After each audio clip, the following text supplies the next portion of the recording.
नमस्कार विद्यार्थी मित्रांनो. स्वागत आहे आपलं पुन्हा एकदा एम-पी-सी लायब्ररी या आपल्या यूट्यूब चॅनलमध्ये. आज आहे 4 मार्च 2026. सुरू करूयात आजच्या चालू घडामोडी. आज आपण पाहणार आहोत नॅशनल जिओग्राफीचे कॅप्चर इन मोशन स्पर्धेमध्ये विजेतेपद कोणी मिळवलेले आहे. भारताला युरेनियमचा पुरवठा करण्याचा करार हा कोणत्या देशासोबत झालेला आहे. तसेच रणजीच्या एका मोसमामध्ये 60 पेक्षा अधिक विकेट घेणारा तिसराच वेगवान गोलंदाज कोण ठरलेला आहे या संदर्भात देखील आपण आज माहिती पाहणार आहोत. त्यामुळे या संपूर्ण महत्त्वपूर्ण चालू घडामोडी व्यवस्थितपणे समजून घेण्यासाठी व्हिडिओ शेवटपर्यंत अवश्य पहा. सुरू करूया कालच्या एका प्रश्नाने. काल व्हिडिओच्या शेवटी मी तुम्हाला एक प्रश्न विचारलेला होता. अल्मा ही कोणत्या प्रकारची दुर्बीण आहे? तर विद्यार्थी मित्रांनो, या प्रश्नाचे योग्य उत्तर आहे पर्याय क्रमांक 2, रेडिओ दुर्बीण. अल्मा दुर्बीण ही सध्या अतिशय चर्चेमध्ये आहे आणि आपल्याला परीक्षेमध्ये अशा पद्धतीचा प्रश्न विचारण्यात येऊ शकतो. आता आपण आजच्या दिनविशेषकडे वळूया. आज आहे 4 मार्च. 4 मार्च 1951 पहिले आशियाई खेळ हे आजच्या दिवशी भारतामध्ये भरवण्यात आलेले होते. राष्ट्रपती डॉक्टर राजेंद्र प्रसाद यांच्या हस्ते याचं उद्घाटन झालेलं होतं. स्थळ होतं दिल्ली. 2022 मध्ये हाँगझाऊ, चीन या ठिकाणी या स्पर्धा झालेल्या होत्या. भारताला या स्पर्धेमध्ये एकूण 107 पदके मिळवलेली होती. त्यामध्ये 28 सुवर्ण, 38 रौप्य तसेच 41 कांस्य पदक मिळवलेली होती. पदक तालिकेमध्ये भारताचा चौथा क्रमांक राहिलेला होता. 2022च्या हाँगझाऊ स्पर्धेनंतर पुढची आगामी स्पर्धा ही कुठे होणार आहे, कधी होणार आहे, हे सर्वांनी तुम्ही मला आता कमेंटमध्ये सांगायचं आहे. 4 मार्च हा दिवस संपूर्ण भारतभरामध्ये राष्ट्रीय संरक्षण दिवस म्हणजेच नॅशनल सेफ्टी डे म्हणून साजरा केला जातो.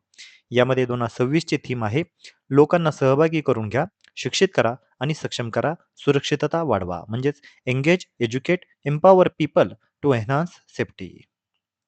तर आता हे होते आजचे दिनविशेष. आता आपण आजच्या चालू घडामोडींना सविस्तरपणे जाणून घ्यायला सुरुवात करूया. प्रश्न क्रमांक पहिला. महात्मा अ ग्रेट कम्युनिकेटर या पुस्तकाचे लेखक कोण आहेत? तर या प्रश्नाचे योग्य उत्तर आहे पर्याय क्रमांक 2, डॉक्टर धीरज काकडिया. पुस्तकाचं नाव आहे महात्मा ए ग्रेट कम्युनिकेटर. केंद्रीय कामगार व रोजगार तसेच युवक कार्य व क्रीडा मंत्री मनसुख मांडवीय यांनी महात्मा अ ग्रेट कम्युनिकेटर या पुस्तकाचे प्रकाशन गांधी दर्शन नवी दिल्ली येथे आयोजित कार्यक्रमामध्ये केले. हे पुस्तक डॉक्टर धीरज काकडिया यांनी लिहिलेले असून ते आकाशवाणीचे अतिरिक्त महासंचालक आहेत. विद्यार्थी मित्रांनो, सध्या पुस्तकांवर आधारित प्रश्न देखील विचारण्यात येतात आणि जे चर्चेमध्ये पुस्तक आहेत यांचे आपल्याला लेखक आणि ते पुस्तक कोणावर आधारित आहे हे आपल्याला माहिती असणं आवश्यक आहे. तसेच या पुस्तकाचं प्रकाशन कोणी केलं अशा पद्धतीचा प्रश्न देखील आपल्याला वारंवार विचारण्यात आलेला आहे. त्यामुळे लक्षात घ्या, महात्मा ए ग्रेट कम्युनिकेटर या पुस्तकाचे लेखक आहेत डॉक्टर धीरज काकडिया आणि याचं प्रकाशन केलेलं आहे क्रीडा मंत्री मनसुख मांडवीय यांनी. पुढचा प्रश्न. नॅशनल जिओग्राफीचे कॅप्चर इन मोशन या स्पर्धेमध्ये विजेतेपद कोणी मिळवले? तर या प्रश्नाचे योग्य उत्तर आहे पर्याय क्रमांक 2, राम्या श्रीराम. राम्या श्रीराम यांच्या छायाचित्राला नुकताच एक पुरस्कार मिळालेला आहे. चेन्नईचे छायाचित्रकार राम्या श्रीराम यांनी नॅशनल जिओग्राफिक इंडियाच्या कॅप्चर इन मोशन या स्पर्धेमध्ये विजय मिळवलेला आहे. त्यांनी केरळमधील पारंपरिक कंदनार केलन थेय्यम या उत्सवाचे एक अतिशय प्रभावी आणि गतिमान छायाचित्र टिपलेले होते. या विजयामुळे त्यांचे हे छायाचित्र नॅशनल जिओग्राफीच्या 2026च्या अधिकृत कॅलेंडरमध्ये स्थान मिळवणाऱ्या 12 विजेत्या फोटोंपैकी एक ठरलेले आहे. रम्या या गेल्या 4 वर्षांपासून थेय्यम या कलाप्रकाराचे दस्तऐवजीकरण करत आहेत. हे विजयी छायाचित्र त्यांनी कन्नूरमधील एका मंदिरामध्ये गर्दी आणि आगीच्या आव्हानात्मक परिस्थितीमध्ये टिपलेले होते.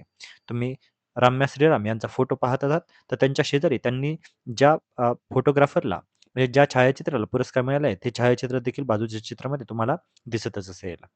या स्पर्धेमध्ये देशभरातून हजारो प्रवेशिका आलेल्या होत्या, ज्यामध्ये अमरावतीच्या डॉक्टर तुषार आंबडकर यांनीही वन्यजीव श्रेणीमध्ये अव्वल स्थान पटकावलेले आहे. हे देखील फॅक्ट आपल्याला माहिती असणं आवश्यक आहे.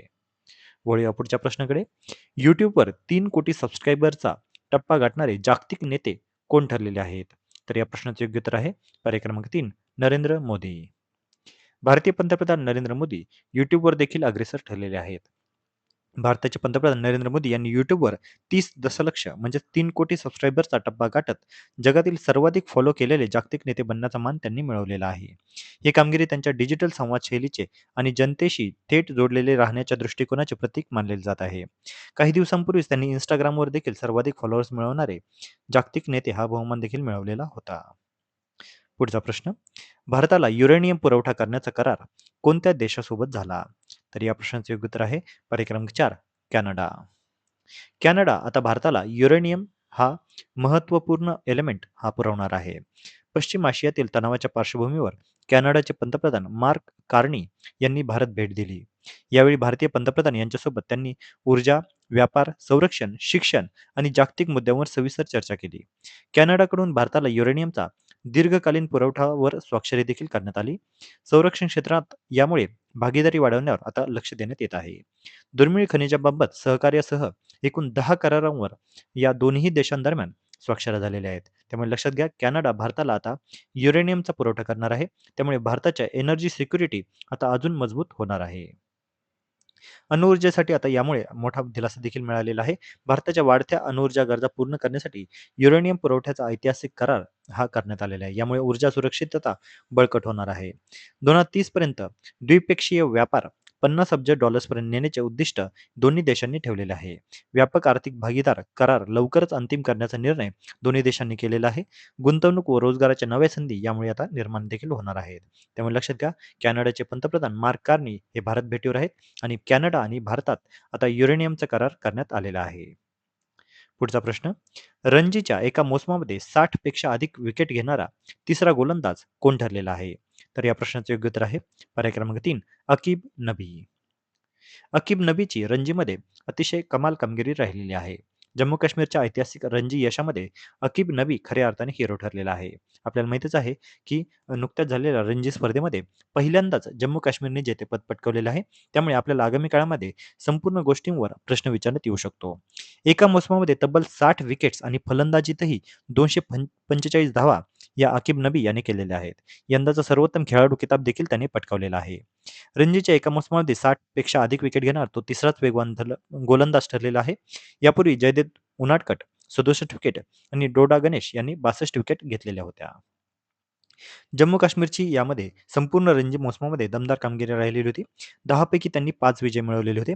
केवळ मुंबई विरुद्ध त्यांना 35 धावांनी पराभव स्वीकारावा लागलेला होता. तर 4 सामने अनिर्णित राहिलेले होते. राजस्थान, दिल्ली, हैदराबाद, मध्य प्रदेश, बंगालसारख्या माजी विजेत्यांवर त्यांनी विजय देखील मिळवलेला होता. राजस्थानवर तर 1 डाव आणि 41 धावांनी दणदणीत त्यांनी विजय मिळवलेला होता. उपविजेता ठरलेल्या कर्नाटक संघाच्या यशामध्ये रविचंद्रन स्मरण याचा देखील मोलाचा वाटा राहिलेला होता. तोच यंदाचा सर्वाधिक धावा करणारा फलंदाज देखील ठरलेला होता. तर विद्यार्थी मित्रांनो, या होत्या आजच्या चालू घडामोडी. आजच्या महत्त्वपूर्ण चालू घडामोडीवर आधारित मी आता एक प्रश्न विचारणार आहे, ज्याचं उत्तर तुम्ही सर्वांनी आता कमेंटमध्ये द्यायचं आहे. 2030 पर्यंत भारत कॅनडा द्विपक्षीय व्यापाराचे लक्ष्य हे किती ठेवलेले आहे? तर यासाठीचे पर्याय आहेत पर्याय क्रमांक 1, $25 अब्ज, पर्याय क्रमांक 2, $40 अब्ज, पर्याय क्रमांक 3, $50 अब्ज आणि पर्याय क्रमांक 4, $75 अब्ज. तर विद्यार्थी मित्रांनो, तुम्ही सर्वांनी आता या प्रश्नाचं योग्य उत्तर कमेंटमध्ये द्यायचं आहे. जे कोणीही विद्यार्थी या प्रश्नाचे योग्य उत्तर कमेंटमध्ये देतील त्याच्या कमेंटला नक्कीच लाईक देखील देण्यात येईल. तर विद्यार्थी मित्रांनो, या होत्या आजच्या चालू घडामोडी. तर अशाच अधिकाधिक इन्फॉर्मेटिव्ह कंटेंटसाठी आपली MPC लायब्ररी या यूट्यूब चॅनलला सबस्क्राईब करायला अजिबात विसरू नका. धन्यवाद.